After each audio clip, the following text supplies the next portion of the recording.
June 4 అంటే 2024 June 4వ తేదీ ఆంధ్రప్రదేశ్లో ప్రజలకు, అధికారులకు, ప్రతిపక్ష పార్టీలకు అందరికీ విముక్తి పొందిన రోజు. కారణం ఏమంటే 2019 నుంచి 2024 జూన్ 4 వరకు ఆంధ్రప్రదేశ్లో వైఎస్ఆర్సీపీ గవర్నమెంట్ ఉంది. వైఎస్ఆర్సీపీ గవర్నమెంట్ వచ్చినాక పూర్తిగా వ్యవస్థలన్నీ కలుషితమై పూర్తిగా ఎట్టయిపోయినాయంటే అవినీతిమయమైపోయినాయి. ఎవరు కూడా ధైర్యంగా ప్రభుత్వానికి ప్రశ్నిస్తే వారిపై దాడి. ఆఖరుకు ఎంత దూరం వచ్చిందంటే ప్రతిపక్ష నాయకుడు ధైర్యం చేసి మాట్లాడుతున్నాడని చంద్రబాబు గారి ఇంటి మీద కూడా దాడి చేయడానికి పోయినాడు. తెలుగుదేశం పార్టీ ఆఫీస్ ఉంటే ఆ ఆఫీస్లో కూడా పోయి దాడి చేస్తున్నారు. చిత్తూరులో అయితే, పుంగనూరులో చంద్రబాబు గారు పోతే ఎంత ఘోరం అంటే రాళ్లతో దాడి చేయించినారు. రాష్ట్రంలో ఎవరికి అడగాలన్నా కానీ అందరూ భయపడుతున్నారు. ఆ 5 ఏళ్ళు మనం బ్రిటిష్ కాలంలో కూడా చూడనన్ని ఘోరాలు, నేరాలు ప్రజలు చూసినారు, భయభ్రాంతులకు గురైనారు. వ్యాపారస్తుల పరిస్థితి అయితే ఘోరంగా అయిపోయింది. ఇదే విధంగా రాష్ట్రమంతా మరియు ప్రొద్దుటూరులో అయితే మరీ ఘోరం అయిపోయింది. బంగారంగల కాడ ఎవరైనా డబ్బు తీసుకొని తిరిగితే పోలీసుల్ని పంపించేది, పట్టించేది, ఆ డబ్బు పెట్టుకునేది. ఎవరైనా పెళ్లిళ్ళు చేసుకోవాలా, బంగారు కొనుక్కోవాలని అంగంలో పోయి కూర్చున్నా కానీ పట్టుకుంటున్నారు. ఎంత ఘోరం అయిపోయిందంటే ఇంకా మిగతాది అసాంఘిక కార్యకలాపాలు అయితే యథేచ్ఛగా లైసెన్స్ ఇచ్చినట్టు చేపిస్తున్నారు. ఎంతమంది బాధపడినారు. ఏందిరా ఈ పరిస్థితి అని చెప్పి పరిస్థితి ఘోరంగా మారింది. ఎవరో ఒకరు ముందుకు వచ్చి మాట్లాడతారంటే మీకందరికీ తెలుసు, మన ప్రొద్దుటూరులో దాదాపు అంత బీసీలు కలిపినా కానీ 1,00,000 ఓట్లు ఉంటాయి. అలాంటి బీసీల నుంచి ఒక నాయకుడు ఇలా అరాచకాల గురించి ప్రశ్నిస్తే తిరుమల కొండపై నుంచి 2వ రోజు 2 రోజులు ప్రశ్నిస్తే 3వ రోజు 200 మంది ముందర అతనికి అతి కిరాతంగా చంపినారు. ఎన్నో ఫ్యాక్షన్ రాజ్యాలను చూసిన వరదరాజరెడ్డి గారు కూడా అన్నాదమ్ములు 78 సంవత్సరాలు ఉంటే ఆయన మీద దాడి చేశారని చెప్పి ఆయనకు అనవసరమైన అన్యాయంగా కేసులు పెట్టించి 2 జైళ్ళలో పెట్టించినారు. ప్రొద్దుటూరు సబ్ జైల్లో పెట్టి మళ్ళీ అదే రోజు రాత్రి కడప సెంట్రల్ జైలుకి ఎత్తించినారు. అంటే ఇంత దారుణం అయిపోయింది. ఎవరు మాట్లాడాలా? ఎవరైనా మాట్లాడితే వాళ్ళ ఇంటి మీదకి దాడులు చేయించినారు. ఎంత ఘోరం అయిపోయిందంటే ఇంతకు ముందు ఉన్న మన ఇన్ఛార్జ్ వాళ్ళ ఇంటి మీదకి దాడులు చేయడానికి పోయినారు ప్రజలు. అంటే ఎవరేం మాట్లాడినా అయిపోయి సంపడమా, బెదిరించడమా. ఇంకా ప్రభుత్వము ఎట్ట నడిపించినారంటే ప్రజల గురించి పట్టించుకునే నాదుడే లేడు. వాలంటీర్ దగ్గర పోతే ఆ వాలంటీర్ చూస్తాడు ఇతను టీడీపీనా, ఇతను వైసీపీనా, ఇతను ఎవరని. అలాంటి దుర్మార్గమైన పాలన చేశారు. ప్రజలు విసిగిపోయి తెగించి చచ్చిపోయినా పర్వాలేదని చెప్పి ముందుకు వచ్చి టీడీపీ, జనసేన, బీజేపీ కూటమి ప్రభుత్వాన్ని పూర్తిగా వన్ సైడ్ ఎలక్షన్ జరిగి ప్రజలు పూర్తిగా వన్ సైడ్ వేసి ఎలక్షన్ అయిపోయినాక 2024 జూన్ 4వ తేదీ రిజల్ట్ వచ్చింది.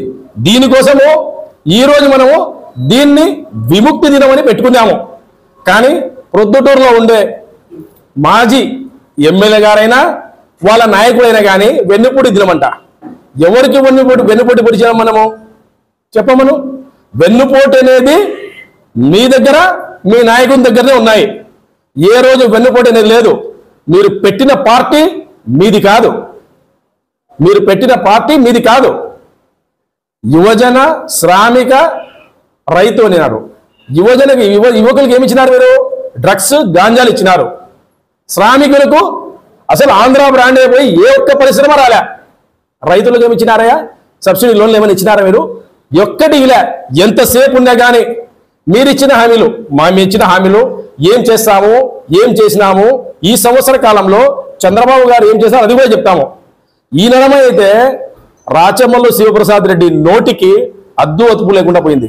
ఇంతకుముందు సబ్జెక్ట్ మాట్లాడుతున్నారు, ప్రజలు హర్షిస్తున్నారు, మేము కూడా హర్షిస్తున్నాము. కానీ ఇప్పుడు ఈ నడమన ఏమైందంటే ప్రజలు ఎట్టయిపోయిందంటే మాకేదైనా విసుగు కలుగుతుంది, టైంపాస్ కావాలంటే ప్రసాద్ రెడ్డి వేరే ఆయన కొంచెం కామెడీ వినొచ్చు, కామెడీ చేశాను. ఏం మాట్లాడుతున్నాడో తెలియదు. కడపలో రాజశేఖర రెడ్డి గారి విగ్రహం కాడ ఎవరో తోరణాలు కడితే దాన్ని ఏమంటారు? ఆయన రాజశేఖర రెడ్డి విగ్రహం కాడ మీరు తోరణాలు కట్టినారు, రేపు మేము వస్తే మీసే మెలివేసి చెప్తున్నాను, టీడీపీ నాయకుల ఇండ్లకు జెండా కడుతున్నావు. నువ్వు జెండాలు కట్టే కాంట్రాక్టు తీసుకున్నావా? కట్టింది కడపలో, చెప్పేది ప్రొద్దుటూరులోను. ఈడెవరు కడతానైనాను? ఇంకోటి చంద్రబాబు గారు తెలిసినాకేమన్నారు? తీసేమన్నారు. బీటెక్ రవీంద్ర కూడా ఏమన్నాడు? ప్రోగ్రామ్ అయిపోయినాక నా సొంత చదువులతో తీసాడు, తీసేసినాడు. నువ్వేమంటున్నావు? కానీ మన టీడీపీ కాదు, ప్రజలు నువ్వు టీడీపీ ఇళ్ళ వాళ్ళకు జెండా కట్టడం కాదు, ఇదే రోజు నీ ఇంటికి కాదు నీ వంటికి టీడీపీ జెండా చుట్టిరాడు ప్రజలు టీడీపీ కావాలని. ఏ పెద్ద ఆయన నువ్వు చెప్తున్నావో 85 ఏళ్ళు ఉన్నాయి 80 ఏళ్ళు ఉన్నాయని, అదే పెద్ద ఆయన చేతిలో ఘోరంగా ఓడిపోయినావు. నీ డబ్బు, నీ హం, నీ అధికారము, నీ యొక్క రౌడిజము ఏది పనికిరాలే. నువ్వు మాట్లాడుతున్నావు, నీకు మాట్లాడే అర్హత కూడా లేదు. అలాగే వెన్నుపోటు ఎవరయ్యా?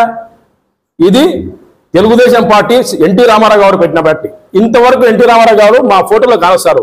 నీ ఫోటోలో ఇది రాజశేఖర రెడ్డి వెన్నుముక అంటే ఇలా పార్టీకు.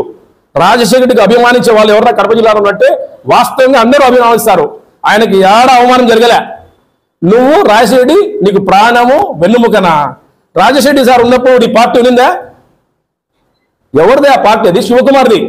ఆయన కాంగ్రెస్ కు వెన్నుముక.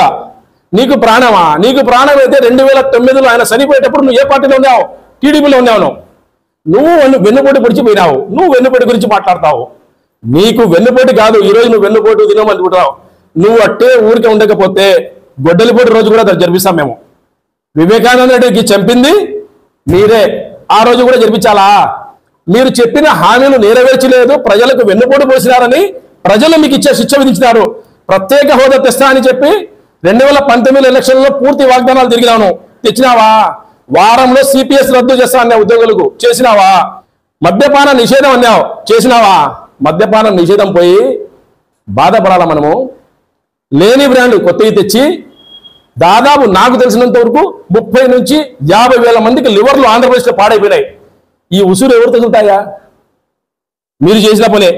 నువ్వు వెన్నుపోటు పొడిచిన ప్రజలకు ఈ రౌడీజము, ఈ చేయవు ఎంతసేపు ఉన్నా కానీ ఆయన బంగ్లాలో ఉంటాడు. నువ్వు చూస్తే ఆడ కబ్జా, ఈడ కబ్జా, వాడిని బెదిరించు, ఈయన్ని బెదిరించు, ఇవే పంచాలు చేసుకుని నువ్వు డబ్బు సంపాదించినావు.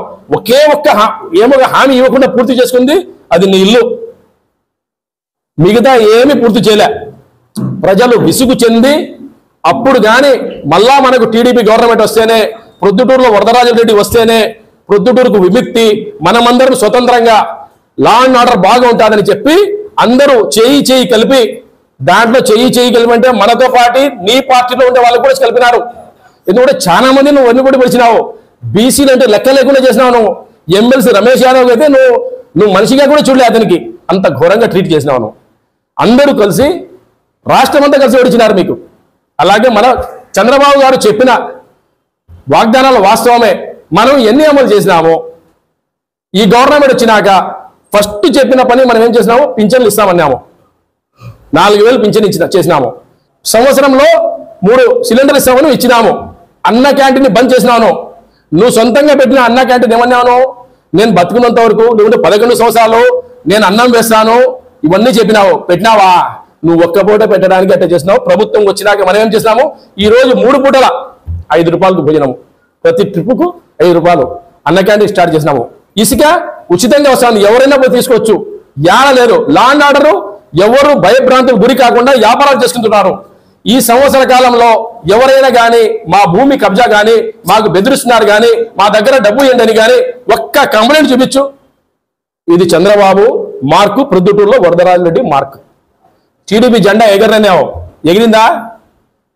ఇల్లు కట్టి 2 సెంటర్లో పట్టా ఇవ్వకుంటే ఈ ముఖం మీకు చూపించినావు, కట్టినావా? ఎన్ని చెప్పినావయ్యా? ముద్దాయిగా తేలితే గొడ్డలి పోటు దాంట్లో అవినాష్ రెడ్డి నేను రాజీనామా చేస్తే 9 రోజులు చేసినావు, చేయించినావా? నువ్వు ఏం పూర్తి చేసినావు చెప్పు. ఒక్కటి మార్కెట్ తెచ్చినావు, అనవసరంగా 20 కోట్లు పోయినాయి. నువ్వు ఆడిన 20 కోట్లు తయారు కావచ్చు, చేసినావా? పూర్తి బ్రిడ్జి పూర్తిగా కట్టినావా? నువ్వు మైత్కి రోడ్డు స్మార్ట్ అంటున్నావు. ఒక దిక్కు ప్లాట్ఫామ్ వేసి ఇంకో దిక్కు ఏం వేసినావు? ఒకసారి చూడు పోయి లైట్లు వేస్తానే అయిపోతారా? ఇల్లు కట్టినావనో ఎవరికి ఇచ్చినావు? ఏది పూర్తి చేయలే. పూర్తి చేసింది కేవలము నీకు, నీ కుటుంబ సభ్యులకు పూర్తి అయినాయి. మనం చెప్పేది ఎంతసేపు అయినా కానీ నువ్వు బెదిరించడు చేయకు. నీకు ఈరోజు తిరుగుతున్నావు చూడు, మన మీటింగ్ పెడితే ఏమన్నాను? కరోనా వస్తుంది, దానికి నువ్వే బతిన్నావు. ఈ రోజు ఏం పెట్టినావు? నేను ఈ రోజు 8 ఏం పెట్టినావు? మాటలు చెప్తే కాదన్నా, నిజాయితీగా ఉండాలా. నీ దాంట్లో నిజాయితీ లేదు. నువ్వు పోతున్నావు, రోజు దిగజారిపోతున్నావు. నువ్వు ఎమ్మెల్యే క్యాండిడేట్ కూడా కాకుండా పోతావు ఇంటే మాట్లాడుకుంటూ పోతే. మున్సిపాలిటీ నీదే కదా ఉండేది. ఇప్పుడు మెజార్టీ డెవలప్ ఎందుకు చేయడంలే? చెప్పేది ఏమైనా కానీ ఇక నుంచి ఈ దినము మనకు ప్రొద్దుటూరుకు విముక్తి దినము. స్వతంత్రం అంటే మనకు 1947లోనే వచ్చింది. కానీ నీ దరిద్రము పాలన, నీకేదో రాసి ఇచ్చినట్టు ప్రొద్దుటూరు ఇష్టం వచ్చినట్టు అనిపించినావు. ఇది గుర్తుపెట్టుకో, ఏది శాశ్వతం కాదు, మనది కూడా శాశ్వతం కాదు. మనం నిజాయితీగా ఉండాలా. కార్యకర్తలు అనేవారు ప్రతి ఒక్కరు పట్టించుకోవాలి. ఏ పార్టీ అయినా నువ్వు మీ కార్యకర్తలు పట్టించుకోలే. ఎవరు డబ్బు ఇస్తే వాళ్ళకి పని చేసినావు. ఏం చేసినారు? వాళ్ళే నీకు ఓడించినారు అందరితో కలిపి. ఇక నుంచి అయినా నువ్వు పద్ధతిగా సభ్య సమాజం గౌరవించేటట్టు నీ భాష మార్చుకొని గౌరవించుకుంటూ పోయి ఎదురు ఏదైనా కానీ సమస్యలు ప్రశ్నించు, దానికి జవాబు చెప్తాము. అభివృద్ధి గురించి అడుగు, మనం చేసేదానికి మనం కృషి చేస్తాము. నువ్వు కూడా అడిగే హక్కు ఉంది. మిగతావన్నీ ఏం చేయకు. ఈ రోజు మరొక్కసారి ప్రొద్దుటూరు ప్రజలకు, ఆంధ్ర ప్రజలకు, విలేకరులకు అందరికీ విముక్తి దిన శుభాకాంక్షలు తెలుపుతున్నాం. జై చంద్రబాబు, జై రంగ.